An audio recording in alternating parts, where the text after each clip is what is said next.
wailun lil arabi, celakalah bagi negara Arab, Jaziratul Arab, kata Nabi. Siapa mereka? Kelak sumber bencana dan kehancuran Islam dari sono untuk di Timur Tengah. A'udzu billahi minasyaitonir rajim. Bismillahirrahmanirrahim. Assalamualaikum warahmatullahi wabarakatuh. Alhamdulillahi rabbil alamin. Alhamdulillahilladzi arsala rasulahu bil huda wa dinil haq liyudhhirahu 'ala ad-dini kullih wa kafa billahi shahida. Asyhadu an la ilaha illallah wahdahu la syarika lah wa asyhadu anna Muhammadan 'abduhu wa rasuluh la nabiyya ba'd. Allahumma salli wa sallim wa barik ala hadzal nabiyyil karim. Allahumma salli ala Muhammad wa ala ali Muhammad fil alamin innaka Hamidum Majid.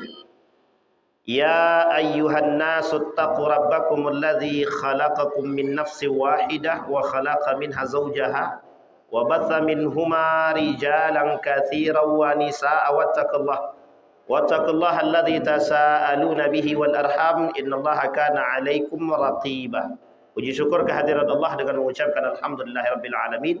Bersalawat kepada Nabi dengan mengucapkan Allahumma salli ala Muhammad wa ala ali Muhammad fil alamin innaka Hamidum Majid. Bapak Ibu sekalian yang berbahagia, mudah-mudahan kita yang hadir husnul khatimah. Amin ya rabbal alamin. Allah berkahi, Allah sehatkan, Allah kuatkan kita semua. Bermunajat kepada Allah untuk kedua orang tua baik yang telah mendahului, Allah tempatkan di tempat terbaik di sisinya, Allah terima amal ibadahnya, Allah kumpulkan kelak bersama orang-orang yang saleh. Dan untuk orang tua kita yang masih hidup, sehat, kuat, husnul khatimah. Amin ya rabbal alamin. Baik Bapak Ibu, sehat semua Bapak Ibu? Ini masih maghrib Ustaz, insyaallah sehat. Ntar enggak tahu lagi setelah itu. Kita enggak tahu kematian. Mudah-mudahan Allah jagakan kita dan husnul khatimah. Amin. Baik Bapak Ibu sekalian yang berbahagia. Yang pertama, mungkin saya beranggapan nih salah nih Pak. Salah tempat masuk nih. Karena ada tuan guru saya di sini, Ustaz Dr. Samsul Rizal. Izin Ustaz, kalau salah mohon dikritik. Dan para asatid yang lain dari pesantren Munawwarah. Kebetulan saya juga sekarang mengajar di Darul Muhaqqiqin di Jalan Pesantren. Juga bagian cabang daripada Munawwarah kalau saya tidak salah itu. Yang kedua, agak sedikit grogi saya. Karena memang kali pertama menginjakkan di masjid, apa nama masjidnya? Miftahul Jannah. Mudah-mudahan ini kunci surga kita pegang semua. Bapak Ibu tinggal daftar aja. Kan begitu. Baik, mudah-mudahan. Baik Bapak Ibu sekalian yang berbahagia. Di malam hari ini pembahasannya adalah Isra wal Mi'raj. Saya beranggapan dan berhusnuzon. Ini adalah kegiatan rutinan dan tahunan yang saya yakin Bapak Ibu sudah hafal semua luar kepala. Kalau kita sebutkan ayatnya pun mungkin sudah pada hafal semua. Subhanalladzi asra bi'abdihi sampai akhir hafal semua. Dan tadi Ustadz kita juga bacakan ayatnya sama. Dan beliau membacakan surat Al-Isra. Hafal kita semua.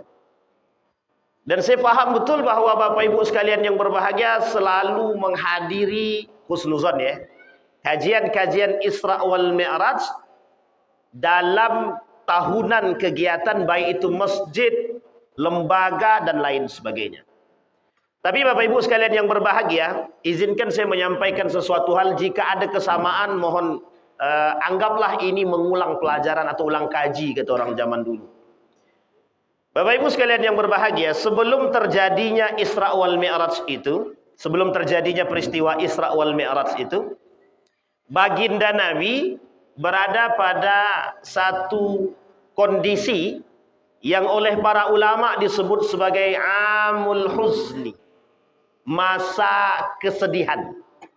Karena berdekatan antara program Taif itu, antara perjalanan Nabi ke Taif itu dengan datangnya atau hadiah yang diberikan melalui Isra wal Mi'raj itu berdekatan.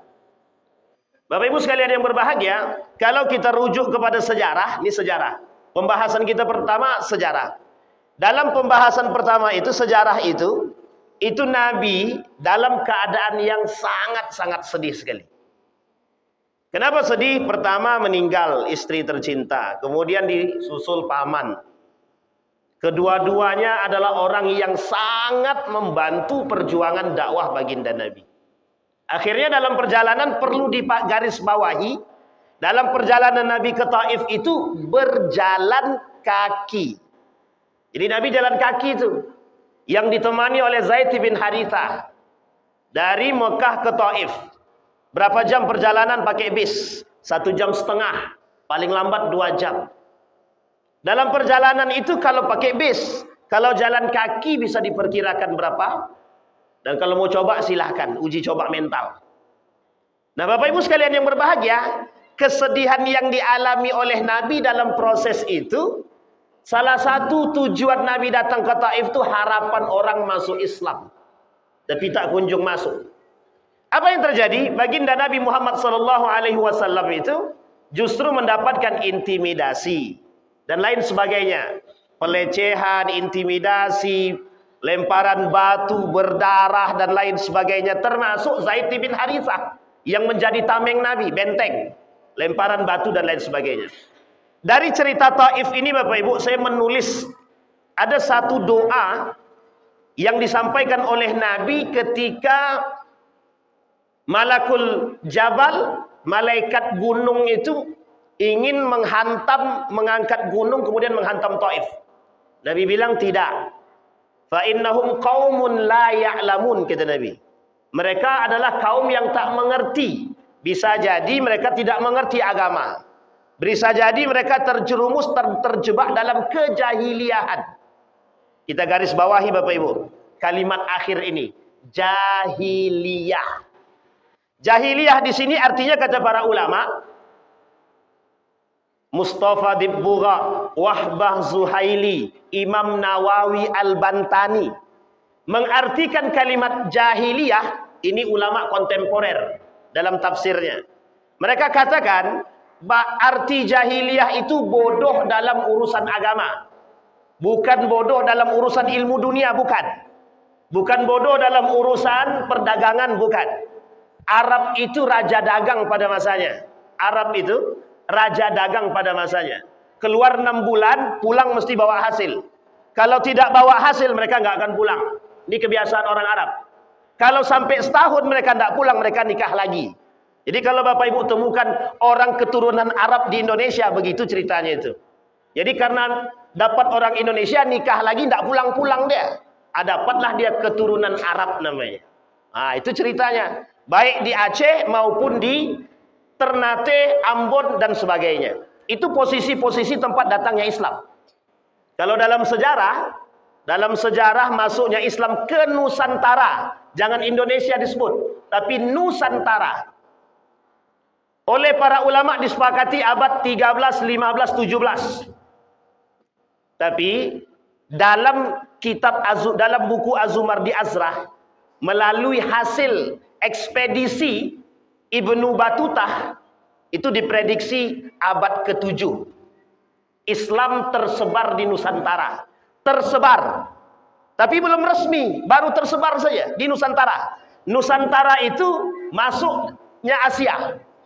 Malaysia masuk, Thailand masuk, Brunei masuk, Singapura masuk, termasuk Indonesia. Tapi belum Indonesia pada saat itu. Diprediksi abad ke-7. Diprediksinya abad ke-7. Jadi pada prediksi abad ke-7 ini, itu Islam sudah masuk ke Nusantara. Ingat, masuk, bukan resmi masuknya. Samudra Pasai itu adalah menunjukkan bahwa formalitas Islam melalui munculnya kerajaan Islam yang disebut dengan kerajaan Samudra Pasai. Bisa dipahami Bapak Ibu ya? Berapa lama jaraknya dari abad ke-7 sampai abad ke-15? Ya perkirakan sendiri. Jadi ada satu sejarah yang membuat kita dibodohkan hari ini, itu salah satunya masuknya Islam ke Nusantara dengan tahun tersebut, abad tersebut. Dan ini perlu dikaji melalui sejarah-sejarah Nusantara. Baik, kita kembali Bapak Ibu. Baginda Nabi Muhammad SAW, Zaid bin Harithah benteng Nabi. Nabi berharap, kata Nabi, masuk ke dalam biar kelak orang-orang di Taif ini semuanya akan lahir orang-orang soleh. Kalau kita lihat Bapak Ibu di Taif ada kuburan Ibnu Abbas yang kelak menjadi pejuang sejati dalam mengajarkan Islam di sana. Ibnu Abbas wafat di sana, punya perpustakaan, ada sekolah dan mengajarkan dari satu tempat ke tempat yang lain sehingga dibuat satu sentral tempat di rumahnya untuk mengajarkan Islam. Ibnu Abbas, sahabat Nabi. Siapa namanya Bapak Ibu? Baik, singkat cerita Bapak Ibu, kata Nabi, kalau seandainya kelak Islam ini di Taif itu akan muncul, akan datang orang-orang yang soleh, kata Nabi. Harapan Nabi itu. Sehingga apa yang dilakukan oleh Nabi ketika permintaan itu, ketika harapan Nabi tersebut, kemudian Nabi berdoa kepada Allah. Saya bacakan doanya Bapak. Kata baginda Nabi Muhammad SAW ketika Nabi singgah di satu pohon kurma milik seorang pemuda bernama Rabi'ah. Kata Nabi, ilahi ilaika ashku du'fa quwwati wa hawani 'alan nasi ya arhamar rahimin. Anta rabbul mustad'afin, anta rabbi ila man takilni, a ila ba'idin yahjimuni, am ila aduwin malaktahu amri. Ma lam takun alayya ghadabun fala ubali, walakin rahmatun li awsa. Ilahi ma lam tunzil ilayya ghadabuk wala tuhillu alayya sakhatuk, atawakkal ilaik wa ilaika utla hatta tarda, la haula wala quwwata illa billah. Kata Nabi, wahai Tuhanku, Allah yang maha pengasih penyayang, kepada engkau aku mengadu kelemahan kekuatanku, saking lemahnya diri ini, dan aku tak mampu berkuasa atas manusia, kata Nabi. Ya arhamar rahimin, maha pengasih lagi maha penyayang. Engkau Tuhan Rabbul Mustad'afin, Tuhannya orang-orang yang lemah. Wa anta rabbi, dan engkau Tuhanku, kata Nabi. Ila man takilni am ila ba'idin. Sekarang engkau mau arahkan aku kemana? Ke tempat yang jauh, mereka menghabisiku, mencelakaiku, mereka menghujatku, melemparkan aku dengan batu, kata Nabi. Am ila aduwin malaktahu amri, atau engkau harus serahkan aku kepada seorang musuh yang memang mereka harus menghabisi aku, kata Nabi. Ma lam takun alayya ghadabun fala ubali. Aku bersandar kepadamu, wahai Allah, zat yang maha kuasa. Asalkan engkau tidak marah kepadaku, aku ridha. Ini Nabi Pak, ini Nabi. Kata Nabi, asalkan engkau tidak memberikan kemurkaanmu kepadaku, kata Nabi, la ubali, aku tidak akan memperhatikan hal tersebut. Artinya, sekalipun Allah kasih ujian yang begitu berat, kata Nabi, arda.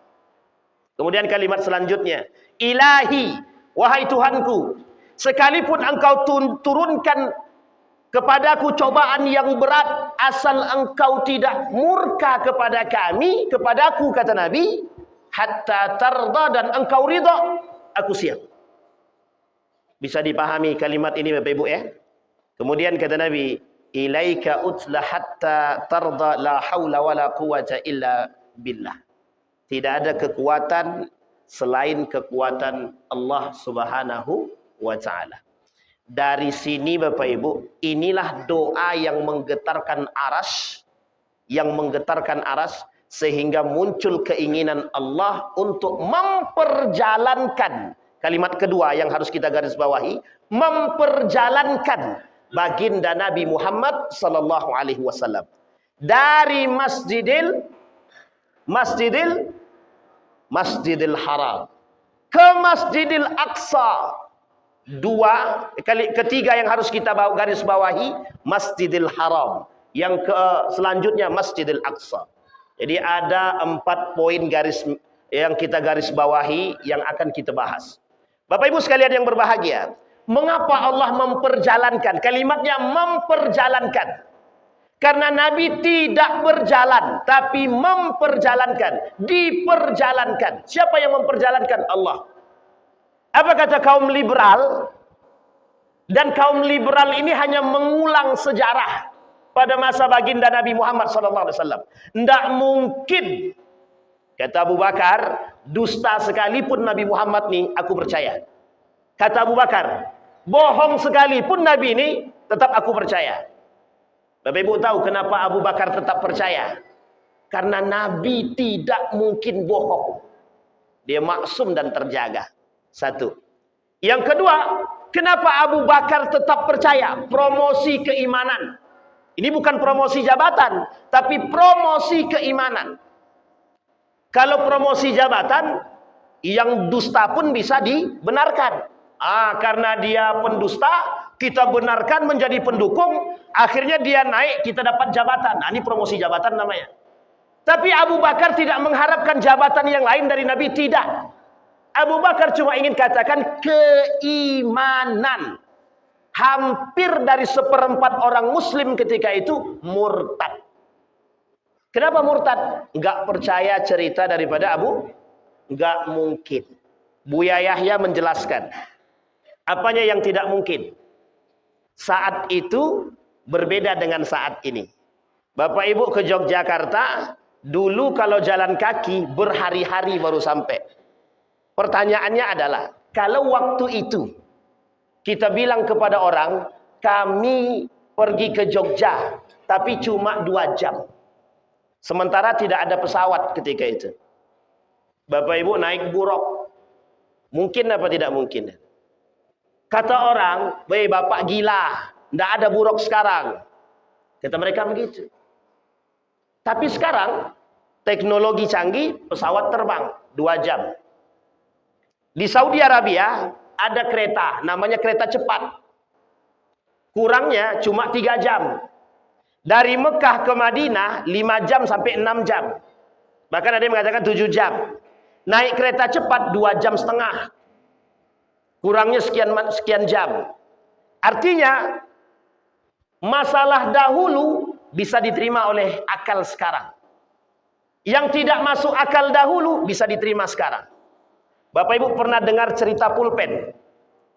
Seorang pemuda hanya melihat pulpen, apa kata dia? Diambilnya kayu, bambu, bagaimana caranya menulis dengan bambu. Dicampurlah tanah liat dengan air, dicelupkannya bambu, dituliskan. Oh bisa. Sejak saat itu lahir yang disebut dengan tinta. Bisa dipahami Bapak Ibu? Tidak ada yang tak mungkin. Waktu itu mungkin tidak mungkin. Tapi hari ini sangat mungkin sekali. Sangat mungkin sekali.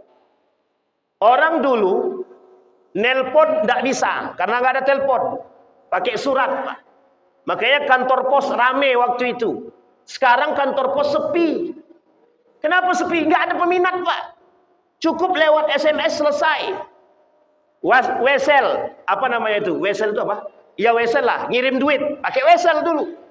Kami di pondok masih ngerasain tuh ngirim pakai wesel. Kirim hari ini, 4 hari kemudian baru sampai. Sekarang enggak, transfer, selesai. Enggak ada yang enggak mungkin Pak. Hari ini tapi. Dulu memang tak mungkin. Tapi Nabi kata, yataqarabuz zaman wa yataqarabul aswaq. Masa itu akan datang kata Nabi. Beriring dengan dekatnya hari kiamat akan datang masanya. Yataqarabuz zaman yataqarabul aswaq. Semakin dekat masa kata dia. Pasarnya, teknologinya, waktunya canggih Pak, canggih banget. Jadi kalau dilakukan itu cuma butuh waktu untuk menalar logika. Kata Ustadz Muhammad Nuruddin itu cuma butuh logika untuk mengatakan bahwa kejadian Isra dan Mi'raj itu bisa diterima oleh akal. Sampai di sini bisa dipahami Bapak Ibu ya. Tapi bukan persoalan itu Pak. Persoalannya Isra dan Mi'raj ini ketika Nabi diperjalankan oleh Allah di malam hari. Kenapa enggak di siang hari? Ada bantahan banyak Pak. Ibnu Katsir membahas tentang bantahan tersebut. Imam At-Tabarani juga membahas dalam bantahan tersebut. Mengapa diperjalankan di malam hari? Kok enggak di siang hari? Salah satu alasannya kata para ulama khidmat. Malam itu lebih khidmat. Tapi sebenarnya bukan itu. Kalau siang hari diperjalankan, makin banyak yang tidak percaya. Sedang malam harinya tidak percaya, apalagi malam hari. Tidak akan percaya. Bisa dipahami Bapak Ibu ya? Dari Masjidil Haram ke Masjidil Aqsa. Berapa jam perjalanan? Nah, ini penting Pak untuk dipahami. Sehingga yang dibutuhkan ketika itu yang dibutuhkan, yang ditampakkan, yang dipromosikan oleh Abu Bakar satu saja. Iman. Sekarang saya tanya Bapak Ibu, siapa yang mengatakan dalam salatnya inna salati wa nusuki wa mahyaya wa mamati lillahi rabbil alamin? Semua kita mengucapkan, betul apa tidak? Sekarang saya tanya Bapak, siapa yang 100% inna salati wa nusuki wa mahyaya wa mamati lillahi rabbil alamin, 100% untuk Allah? Angkat tangan. Yang betul menyerahkan 100% kehidupan, kematiannya untuk Allah, angkat tangan. Hampir tidak ada. Muslim sekarang hampir tidak ada. Bisa dipahami Pak ya? Abu Bakar yang dijamin cuma satu orang. 1/4 Muslim ketika itu tidak ada yang beriman. Apalagi Quraisy yang otomatis mereka akan katakan mustahil. Hari ini umat Muslim masih banyak yang tidak percaya dengan Islam. Liberal, kaum munafik, sekuler, pluralisme, nggak percaya dengan Islam. Mereka nggak suka dengan nilai-nilai Islam. Nanti kita lihat itu disebutkan Nabi dalam hadisnya. Nah, Bapak Ibu sekalian yang berbahagia, kembali kepada istilah tadi, Isra wal Mi'raj. Sekarang pertanyaannya masuk pada poin selanjutnya. Mengapa diperjalankan dari Masjidil Haram ke Masjidil Aqsa? Saya ambil simbol, Pak. Saya mengatakan simbol. Masjidil Haram simbol kesucian. Maknanya jelas. Haramun. Haramun artinya kalau kita rujuk kepada kalimat haram, artinya ada dua. Kalau haram berarti artinya haram. Tapi kalau artinya haramun artinya suci. Jadi tanah haram, tanah suci. Ada benang merahnya? Ada. Benang merahnya apa? Diharamkan di tanah suci itu orang-orang melakukan perbuatan-perbuatan yang tidak dibenarkan dalam agama. Membunuh. Ini khusus orang-orang yang sedang berihram, nggak boleh. Nggak boleh membunuh, nggak boleh bercukur, nggak boleh berhubungan badan, nggak boleh menikahkan dan lain sebagainya. Masuk dalam pantang larang. Mereka berihram. Bapak Ibu sekalian yang berbahagia, pantang larang berihram. Artinya haram bagi dia untuk melakukan perbuatan tersebut. Termasuk berburu. Berburu tidak boleh. Kalau berburu dia harus bayar fidyah. Dan bayar dam. Damnya sama. Harus mendatangkan satu kambing yang dia bunuh. Dan lain sebagainya. Haram. Artinya Mekah ketika itu lambang kesucian. Yang kedua, ada namanya Masjidil Aqsa, lambang kekuatan umat muslim. Hadis Nabi banyak berbicara tentang Masjidil Aqsa. Satu di antara hadis itu dikatakan oleh Nabi, tempat hijrahnya orang mukmin di akhir zaman bukan Mekah, bukan Madinah, tapi tempat hijrahnya adalah Masjidil Aqsa, Palestina, Syam. Nabi sebutkan ada 3 kekuatan di akhir zaman akan muncul, kata Nabi. Satu, muncul dari Irak. Irak itu Kufah. Kufah pada masa Ali, Irak pada masa sekarang. Pengkhianat. Apa kata Nabi dalam hadisnya? Kalau muncul pejuang dari sana, kalian tidak usah bergabung dengan mereka. Karena punya latar belakang pengkhianat. Yang kedua, Yaman. Kata Nabi, kalau muncul para pejuang dari Yaman, kalian jangan bergabung dengan mereka. Kenapa? Yaman tidak punya kekuatan. Hari ini Yaman sedang berantem nih. Dengan siapa? Dengan Saudi Arabia. Sekarang Bapak Ibu pilih mana? Bantu Saudi atau bantu Yaman? Harus paham sejarah. Kalau paham sejarah dan sebab mesti kita tahu. Kita kembalikan. Kalau muncul dari Yaman, kata Nabi, jangan bergabung dengan mereka, kata Nabi. Karena Yaman ini dari dulu sampai sekarang, sampai nanti hari kiamat, mereka selalu membela yang benar. Cuma kemampuan mereka tidak banyak. Kekuatan mereka tidak kuat. Sampai nanti, kata Nabi, yang ketiga, muncul kekuatan umat muslim terakhir dari Syam, Palestina. Sampai doa Nabi, Allahumma barik li Syamina wa Yamanina. Ya Allah, berkahilah kata Nabi, Syam kami, Yaman kami. Tapi ada satu yang tidak didoakan oleh Nabi, bahkan disebut oleh Nabi celaka. Nejat. Nejat itu berada di mana? Di Arab. Dalam hadis yang lain kata Nabi, wailun lil Arabi. Celakalah bagi negara Arab. Jaziratul Arab kata Nabi. Siapa mereka? Kelak sumber bencana dan kehancuran Islam dari sono untuk di Timur Tengah. Ini kekencangan nggak? Aman kan? Ini bahaya nih Bu. Nanti kalau apa dipotong tak begitu, dipotong di tempat itu masalahnya begitu. Baik, kita kembalikan sumber kekuatan. Jadi simbol kekuatan umat Muslim itu ada di Palestina. Sampai hari ini tidak ada satupun di antara pejuang Palestina itu yang gentar dengan dunia. Sekalipun musuhnya satu dunia, nggak gentar Pak. Bukan persoalan bumi kata dia, bukan persoalan tempat tinggal, tapi persoalan iman dan akidah. Maka saya mengatakan kepada kita semua Bapak Ibu, persoalan Palestina bukan persoalan negara, bukan. Bukan persoalan etnis, bukan. Persoalan iman dan akidah. Karena itu punya orang Muslim, bukan punya orang-orang lain. Bisa dipahami Bapak Ibu? Ini poin Pak. Tapi menjaga dua ini Bapak Ibu, simbol kesucian dan simbol kekuatan harus dibarengi dengan kekuatan ketakwaan dan keimanan yang kuat. Maka Bapak Ibu, salah satu simbol dalam Isra dan Mi'raj tadi ada istilah namanya Abu Bakar yang kokoh dengan keimanannya sampai dia berani kata, sekalipun Muhammad berdusta, aku percaya. Itu cuma mengatakan kepada kita hari ini, orang beriman, kokohkan imanmu. Pada masa Nabi bisa banyak yang tidak beriman, tinggal satu yang percaya, apalagi hari ini.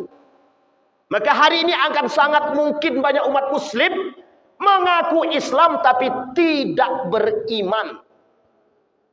Kata Nabi dalam riwayatnya, la yabqal Islam illa rasmu, wa la yabqal Quran illa la yabqal Islam illa ismuh, wa la yabqal Quran illa rasmu. Tidak akan tersisa Islam kecuali tinggal nama. Tidak akan tersisa Al-Quran kecuali tinggal tulisan. Hari ini kita bisa buktikan berapa banyak umat Muslim cuek dengan agama Islam itu sendiri. Kita mohon maaf Pak, jangan ada yang tersinggung. Ketika acara-acara apapun, Maulid Nabi, Isra Mi'raj dan hari besar Islam, sholatnya cuma satu saf, acaranya penuh. Pilih mana tuh? Benar apa salah tuh? Ketika acara masjid nggak penuh, masjid nggak cukup. Ketika sholat Isya cuma satu saf. Artinya lebih penting mana? Penting makannya, penting dunianya, atau penting sholatnya? Penting sholatnya atau penting makannya? Jujur aja. Itu kita buktikan di setiap tempat seluruh Riau ini. Kita buktikan. Salat Isyanya yang datang cuma satu saf. Tapi pas acara makan-makannya semuanya datang. Mantap juga. Itu pentingnya Pak. Makanya istilahnya pentingnya makan-makan untuk merajuk ukhuwah. Boleh, tak ada masalah. Cuma jangan salah niat. Mohon maaf Pak, kenapa ini poin penting? Karena ini ada kaitannya dengan istilah Isra dan Mi'raj. Saya mengatakan hari ini, melalui pemahaman guru saya, betapa pentingnya kegiatan Isra dan Mi'raj hari ini untuk mengokohkan iman umat mukmin melalui satu program, sholat berjamaah. Mulai dari sekarang sampai hari kiamat itu pergeseran masjid sedikit demi sedikit akan bergeser jamaahnya, akan bergeser. Yang ngomong bukan saya, Nabi. Kata Nabi, ada orang masuk ke dalam masjid, yadkhulunal masajid wala yusalli fihi bal yatabaha. Mereka masuk masjid bukan untuk salat, membanggakan diri. Bahkan mereka mohon maaf masuk ke dalam masjid untuk berkelahi, bukan untuk salat kata Nabi. Dalam riwayat yang lain Nabi kata, inna munafiqi ummati qurra. Banyak para penghafal Quran yang mengerti Al-Quran munafik kata Nabi. Jangan salah Pak, jangan salah paham. Tapi ini perkataan Nabi. Kenapa demikian? Kekhawatiran Nabi besar terhadap umat Muslim. Kapan kejadian itu? Hari ini Pak, hari ini. Kenapa saya katakan hari ini? Karena hari ini nampak sangat umat Muslim jauh dari nilai-nilai agama. Nanti kita lihat. Masuk poin selanjutnya, Pak. Kata Nabi, posisinya Isra dan Mi'raj itu modalnya iman. Sekarang kita coba lihat. Dari yang tadi kita garis bawahi, ada kalimat istilah jahiliyah yang bodoh secara agama. Bapak Ibu, pada masa Nabi Muhammad, itu jahiliyahnya itu orang-orang yang tidak masuk Islam. Oke, jahiliyahnya orang-orang yang tidak masuk Islam. Disebutlah oleh para ulama bodoh secara agama. Sekarang saya tanya, apa kebodohan orang jahiliyah pada saat itu? Minum khamar. Pestanya, kalau dia buat pesta, mesti ada khamarnya, mesti ada judinya, mesti ada biduannya. Sekarang saya tanya Bapak Ibu, ada enggak umat muslim hari ini buat acara, ada judinya, ada khamarnya, ada biduannya, artisnya? Betul apa tidak? Ada enggak perbuatan seperti itu? Kalau mau kita sebut, lihat di 17 Agustusan.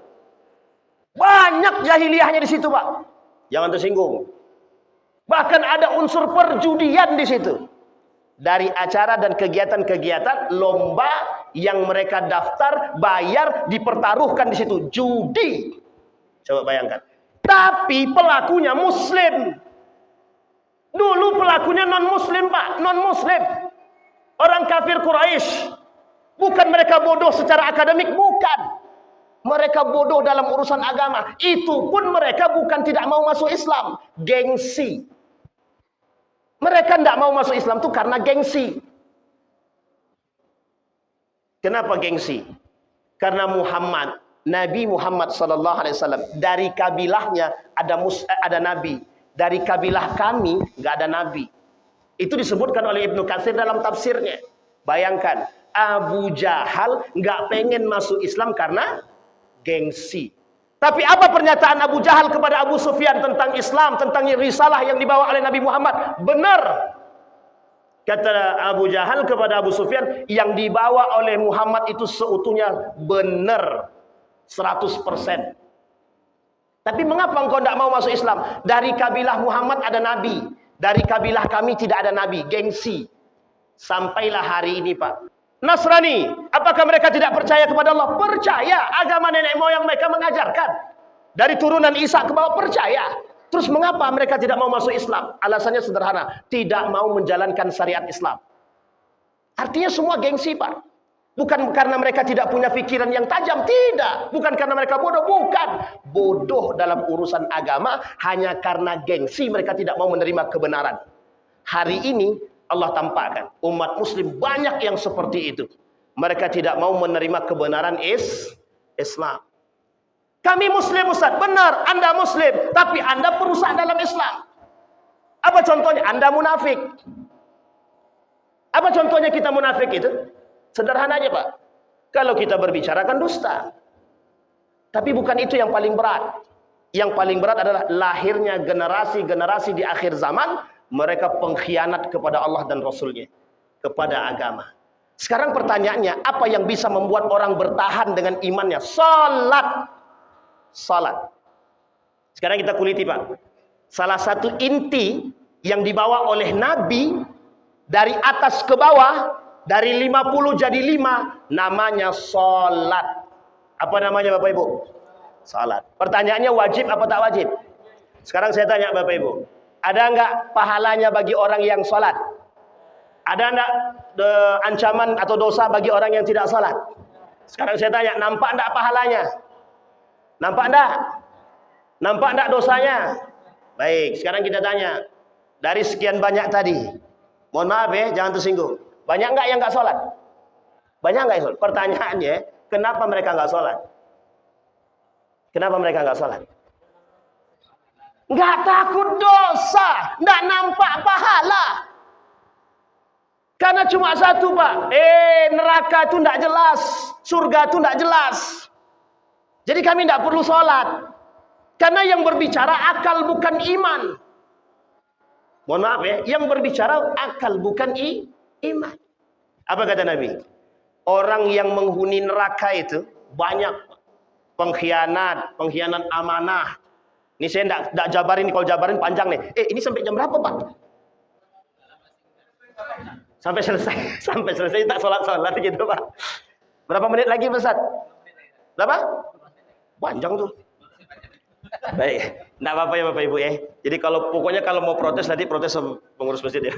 Baik, kita ambil 5 menit pertengahan. Jadi Bapak Ibu sekalian berbahagia, salat. Pertanyaannya adalah, kalau kita bicara salat, mesti Bapak Ibu sudah paham semua.